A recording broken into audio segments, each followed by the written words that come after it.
যুক্তরাষ্ট্রের ইতিহাসের সবচেয়ে ধনী প্রেসিডেন্ট হিসেবে নতুন রেকর্ড গড়লেন ডোনাল্ড ট্রাম্প। দ্বিতীয়বার ক্ষমতা নেওয়ার পর ফুলে ফেঁপে ওঠে ব্যবসা। এতেই ভাঙেন যুক্তরাষ্ট্রের সকল প্রেসিডেন্টের আয়ের রেকর্ড। ফোর্বসের তথ্য অনুযায়ী বর্তমানে ডোনাল্ড ট্রাম্পের সম্পদের পরিমাণ প্রায় $7 বিলিয়ন। প্রেসিডেন্টের বাধ্যতামূলক বার্ষিক প্রতিবেদনে জানা যায়, হোয়াইট হাউসে ফেরার পর বছর ব্যবধানে অন্তত $2.25 বিলিয়ন আয় করেছেন ট্রাম্প। এর মধ্যে ক্রিপ্টোকারেন্সি থেকেই আয় প্রায় $1.5 বিলিয়ন। এছাড়াও রয়েছে real estate, brand licensing, golf club, অবকাশ যাপন কেন্দ্র, হোটেল ও বাণিজ্যিক ভবন থেকে আয়।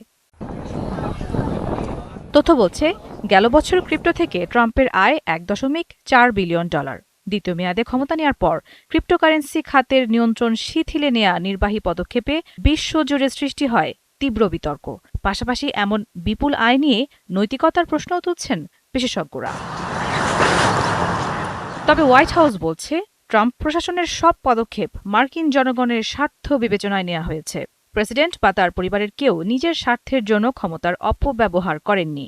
যদিও এমন দাবি মানতে নারাজ বিশেষজ্ঞরা। তাদের মতে, ট্রাম্প কোনো নিয়ম মানছেন না, বরং নিজের সুবিধা মতো নতুন নিয়ম তৈরি করছেন। বুধবার সাংবাদিকদের সঙ্গে আলাপকালে সম্পদ বৃদ্ধির কারণ হিসেবে শেয়ার বাজারের ঊর্ধ্বগতির কথা উল্লেখ করেছেন ডোনাল্ড ট্রাম্প। নুজহাত রাহনুমা, ৭১।